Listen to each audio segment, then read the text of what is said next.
आज मैं अपनी बात शुरू करूँगा। एक दिन मैंने कहा था सुख और आनंद के विषय में कुछ बात की थी। सुख और आनंद तो दोनों डिग्रीज़ हैं एक दूसरे की, एक भौतिक है तो एक आध्यात्मिक है।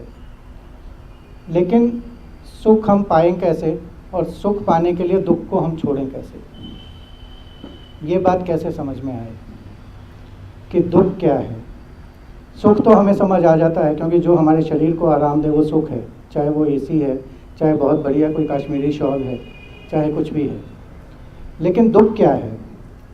दुख तो कई बार ये हो जाता है कि रास्ते में एक पत्थर से ठोकर लग जाए तो हम दुखी हो जाते हैं, लाइट चली जाए तो हम दुखी हो जाते हैं, पानी नहीं आ रहा तो हम दुखी हो जाते हैं। तो क्या वाकई ये दुख है? नहीं, मेरे ख्याल में ये दुख नहीं है, ये परेशानी है। और जब जीवन है तो परेशानियां तो उसके साथ लगी ही रहेंगी, क्योंकि ये मनुष्य जीवन है। इसमें ये प्रपंच हमने ही तो रचे हैं, नहीं तो एक दिया हम जला के रख सकते थे। क्या ज़रूरत थी इतनी हिमाचल प्रदेश से लाइट लेने की? अब लाइट इतनी लंबी दूर से आ रही है तो कभी जाएगी भी और परेशानी होगी भी, क्योंकि लाइट की वजह से हमने बहुत सारी चीज़ें हमारे जीवन में जुड़ गई हैं। खाना भी जुड़ गया है उसके साथ टेलीविज़न भी जुड़ गया है, उसके साथ पढ़ाई भी जुड़ गई है। तो ये दुख नहीं है, ये परेशानी है। और हम अपने अज्ञान में परेशानियों को दुख मान लेते हैं और उनको फिर विषाद में बदल देते हैं, और वह विषाद जो है वो हमारे बीच में एक आक्रोश में बदल जाता है। इस बात को अगर यूँ समझें कि मैं एक जगह से जा रहा हूँ और मैं देखता हूँ कि एक बहुत बढ़िया एक कहीं मकान का निर्माण हो रहा है, और एक मज़दूर से मैं पूछता हूँ, बहुत सारे मज़दूर हैं जो वहाँ ईंटें उठा रहे हैं, एक मज़दूर से मैं पूछता हूँ कि भाई क्या कर रहे हो, तो वो मुझे बहुत गुस्से में कहता है देखा ही नहीं दे रहा, ईंटें उठा रहा हूँ। और क्या कर रहा हूँ, अंधे हो क्या? दूसरे मज़दूर से मैं वही बात पूछता हूँ तो वो कहता है भाई रोटी पानी का जुगाड़ कर रहा हूँ, काम कर रहा हूँ। तीसरे से मैं पूछता हूँ तो वो कहता है वाह क्या मज़ा आ रहा है, ईश्वर ने मुझे काम दिया है, आज मेरे बच्चों को भरपेट रोटी मिलेगी, मैं उसका शुक्रगुजार हूँ, मुझे बहुत अच्छा लग रहा है। काम तीनों ही कर रहे हैं, एक ही काम कर रहे हैं, लेकिन तीनों के दृष्टिकोण में बहुत ज़्यादा फर्क है। एक विषाद से भरा हुआ आदमी है, दुख से भरा हुआ आदमी है, परेशानी से भरा हुआ आदमी है। दूसरा उदासीन आदमी है, बहुत उदास है अपने जीवन से, शायद जीवन में कुछ पा नहीं सका, शायद बहुत कुछ करना चाहता था वो कर नहीं पाया। पहले वाला व्यक्ति तो ऐसा लगता है कुछ करना ही नहीं चाहता था, करना चाहता तो शायद वो इतने विषाद में ना भर जाता है, शायद वो वहाँ तक पहुँचता ही नहीं। लेकिन तीसरे आदमी की स्थिति जो है वो कबीर जैसी स्थिति है, जो शायद ईंटें एक मकान की ढोते ढोते कहीं ईश्वर को पा ही जाएगा, क्योंकि पूरे कंसंट्रेशन से काम कर रहा है, पूरे अनुग्रह से काम कर रहा है, पूरे कृतज्ञता से काम कर रहा है और धन्यवाद से काम कर रहा है। और ऐसा आदमी जो मंदिर बनाता है वो जीवन मंदिर बनता है। हम बात करते हैं समाज के मंदिर की, हम जीवन के मंदिर की बात क्यों नहीं करते? ये जीवन ईश्वर ने हमें दिया है, तो इस जीवन को क्यों ना मंदिर जैसा बनाएं। और वो कैसे हो सकता है? वो हो सकता है सिर्फ और सिर्फ दुख को छोड़कर। और आप विचार करिए, ज़रा देखते हैं दुख है कहाँ। सोचिए ज़रा, एक मिनट हम सोचते हैं दुख है कहाँ। बहुत सोचने पे शायद लगता है मेरे पैर में चोट लगी तो दुख है। नहीं, ये दुख नहीं है, ये दर्द है, ये ठीक हो जाएगा समय के साथ। शायद हम सोचते हैं कि आज कमाई कम हुई तो ये दुख है, नहीं ये परेशानी है, ये भी ठीक हो जाएगी। शायद फिर और आगे बढ़ते हैं तो हम सोचते हैं नहीं हमारे एक प्रियजन की मौत हो गई, हमारे भाई की मौत हो गई, हमारे रिश्तेदार की मौत हो गई, तो ये दुख है। और फिर आगे सोचें तो ये भी दुख कहाँ है? ये कोई ऐसा जीवन चक्र नहीं है जो किसी के साथ ना घटा हो, जो ना हुआ हो। तो फिर दुख है कहाँ? दुख है केवल हमारे विचारों में, दुख है केवल एक दुख का भाव है हमारे पास। हम हर चीज़ को दुख में बदल देते हैं, हर परेशानी को भी दुख में बदल देते हैं, और ये सोचने लग जाते हैं कि चारों तरफ दुख ही दुख है, परेशानी ही परेशानी है। आज भारद्वाज जी का जन्मदिन है, बहुत खुशी की बात है, मैं इनको बहुत बहुत शत बधाई देता हूँ। लेकिन भारद्वाज जी अगर ये सोचने लगे जीवन का 1 साल और कम हो गया तो शायद दुख में चले जाएंगे, शायद उदास हो जाएंगे। लेकिन अगर ये माने कि एक और कितना बढ़िया साल गुजरा मेरा, ईश्वर ने जो कुछ मुझे दिया मैंने भरपूर आनंद लिया, मैंने खूब प्रेम बांटा, क्योंकि ईश्वर ने मुझे बड़े प्रेम से बनाया था और मैंने वही प्रेम आगे बांटा और मैं आगे भी वही प्रेम बांटता रहूँ, तो शायद इनका आने वाला साल और अच्छा हो जाएगा। और यदि ये मान के चलेंगे कि 1 साल और कम हो गया, और एवरेज उम्र तो पता नहीं, कोई 50 कहता है, कोई 60 कहता है, कोई 70 कहता है, पता नहीं मैं कितना जीऊँगा, अगर ये मान के चलें तो शायद जितना जीना है उतना भी ना जी पाएंगे। तो बात है अनुग्रह की, बात है एक चीज़ की एक्सेप्टेंस की, और एक्सेप्टेंस इन टोटलिटी, पूर्ण रूप से किसी भी चीज़ को स्वीकार कर लेना। ईश्वर ने यह जन्म हमें दिया, मनुष्य योनि दी, क्यों दी? वो हमें जानवर भी बना सकता था, त्रियंच भी बना सकता था, वो हमें कहीं किसी और योनि में भी भेज सकता था, शायद वो एक अचल पेड़ भी हमें बना सकता था, लेकिन उसने हमें मनुष्य बनाया। और हम ईश्वर को कहते हैं तूने मनुष्य बनाया, हमें तो दुख ही दुख दे दिया तूने, लेकिन ये नहीं सोचते कि उसने कितनी बड़ी कृपा की हम पर। उसने हम पर कृपा की कि हमें एक मोक्ष का रास्ता उसने दिखा दिया। उसने बता दिया कि यहीं से तुम जा सकते हो, यहीं से पहुंच सकते हो। मैं भी यहीं से गया था। कहते हैं भगवान महावीर ने 28वां जन्म था जब वो महावीर हुए। उससे पहले वो शेर भी बने एक जन्म में, उससे पहले एक जन्म में वो मांसाहारी भील भी थे। कई जन्मों की यात्रा थी, धीरे धीरे करके आगे पहुंचे। तो उन्होंने ईश्वर का धन्यवाद किया, हमेशा ही किया, तो इसलिए 28वें जन्म में जाकर के वो महावीर हुए। इसी तरह बुद्ध भी अगर दुख और विषाद से ही भरे रहते जीवन भर तो शायद बुद्ध ना हो पाते। बुद्ध अगर जंगल में गए थे तो दुख से भरे हुए गए थे, बहुत विषाद था मन में, बहुत परेशानी थी, बहुत मन में हलचल थी, और उसी कठोर तप में गए जिस कठोर तप में उस समय दिगंबर परंपरा चलती थी। जैन पार्श्वनाथ भगवान होकर गए थे, बहुत कुछ समय नहीं हुआ था ज़्यादा, तो वो भी उसी मार्ग पर चले, कोशिश की कि मैं भी ऐसे ही साधना करता हूँ, मैं भी ऐसे ही चलूँगा, लेकिन उनको उस साधना में भी दुख मिला। तो फिर बहुत अच्छा एक शब्द उन्होंने दिया जो जैन धर्म ने भी इस्तेमाल किया, उन्होंने भी इस्तेमाल किया, सम्यक। सम्यक मतलब बैलेंस्ड, कि ये मनुष्य शरीर है तो इसमें मुझे बैलेंस रहना है, मुझे सम्यक रहना है, मुझे किसी अति में नहीं जाना है, मुझे दुख भी नहीं देखना है, मुझे सुख भी नहीं देखना है, मुझे केवल तटस्थ रहना है और मुझे जीवन के आनंद को प्राप्त करना है, मुझे जीवन के आनंद को देखना है। अगर हम देखने लगे इन छोटी छोटी चीज़ों को तो शायद कोई आज यहाँ अगर आ रहा है तो रास्ते में कई परेशानी भी होती होगी, रिक्शा नहीं मिलती होगी, किसी को दूर से आ रहा है तो किसी की कार हो सकता है टाइम पे वापस ना आए और वो नहीं आ पा रहे हो, किसी को बहुत दूर से शायद पैदल भी आना पड़ता हो, और हम सोचते हैं बहुत परेशानी हो गई, ये तो दुख हो गया, ये तो एक बहुत बोझ हो गया, हमें हर रविवार को जाना होता है।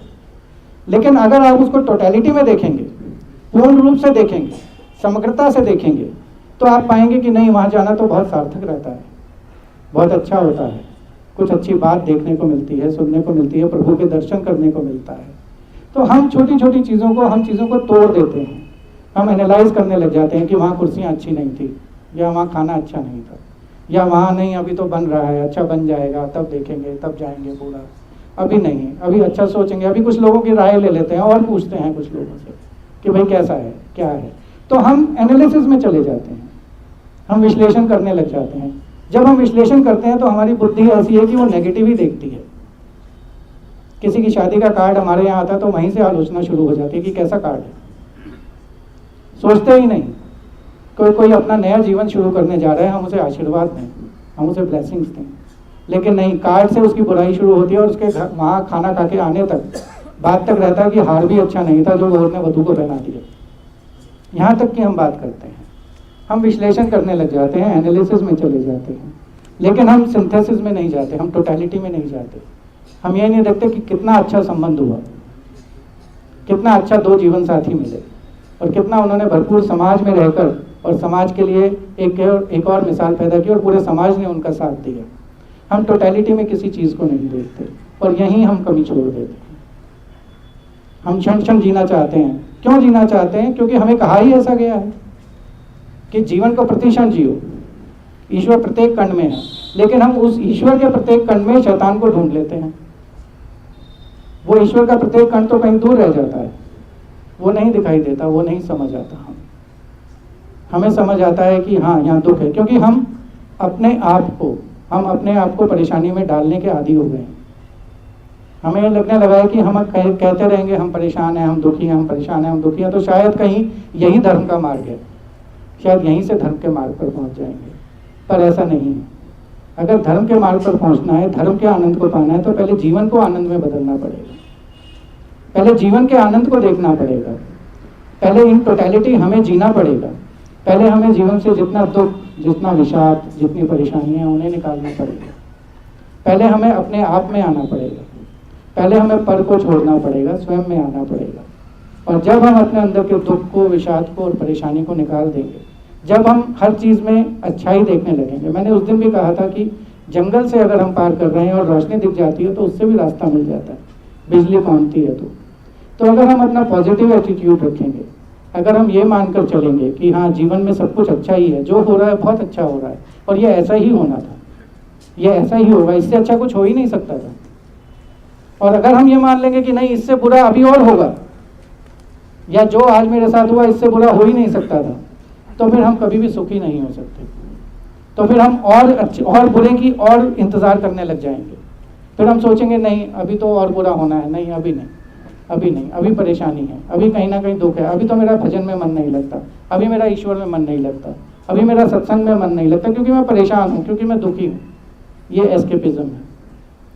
हम भागना चाहते हैं, हम बचना चाहते हैं किसी भी अच्छी बात से, किसी भी ऐसी बात से हम बचना चाहते हैं जो हमें कहीं ईश्वर के मार्ग पर ले जाती है, और फिर भी हम ईश्वर के मार्ग पर चलना चाहते हैं, तो कैसे हो पाएगा? कहीं चिराग को बुझाकर रोशनी हुई है? मेरे ख्याल में तो नहीं हुई। तो जो भीतर का चिराग है, जो मन का चिराग है, उसे जलाना पड़ेगा। हमें अपने भीतर के दुख को निकालना पड़ेगा। आनंद को पाने के लिए सुख जरूरी है, सुख से आनंद की अनुभूति होगी, पता लगेगा, लेकिन जो दुख है उसके भाव को भी निकालना पड़ेगा, क्योंकि दुख कहीं है ही नहीं। दुख सिर्फ हमारे मन में हमने बिठा लिया है। हम सोच रहे हैं कि दुख है, लेकिन दुख कहीं है ही नहीं। जो मन है, जो चित्त है, वो बहुत सारे हमारे जो साइंस के लोग हुए हैं, जो बायोलॉजी भी जिन्होंने की है और जिन्होंने माइंड को पढ़ा है, ऐसे लोग हैं जिन्होंने कहा कि दुख तो ईश्वर ने हमारी ऐसी संरचना की है कि दुख तो हमें पता ही नहीं होता क्या है, क्योंकि हमारे अंदर ऐसे केमिकल्स हैं कि जब दुख बहुत ज़्यादा बढ़ जाता है, जब कोई चीज़ वाकई दुखी करने लगती है तो हम बेहोश हो जाते हैं, हमें पता ही नहीं होता। आपने देखा होगा कई बार हम किसी से बहुत प्यार करते हैं और अगर वो उसकी मृत्यु हो जाए तो बहुत से लोग हैं जो बेहोश हो जाते हैं, क्योंकि दुख की पराकाष्ठा हो गई उनके लिए। अब दुख सहन नहीं हो रहा। वहाँ दुख हो सकता है, लेकिन फिर वो भी तो कुछ दिनों में उससे उभर के आ जाते हैं, वो भी तो निकल आते हैं। और इसके अलावा तो कोई और चीज़ ऐसी समझ नहीं आती कि जिससे हमें दुखी होना चाहिए, क्योंकि हम मोह में पड़े हैं, क्योंकि हम दूसरे से प्यार करते हैं और ये प्यार हमने बहुत भौतिक बना लिया है, मानसिक नहीं बनाया है, आध्यात्मिक नहीं बनाया है। तो इसीलिए किसी की मृत्यु होती है तो हमें दुख होता है, बहुत ज़्यादा दुख होता है।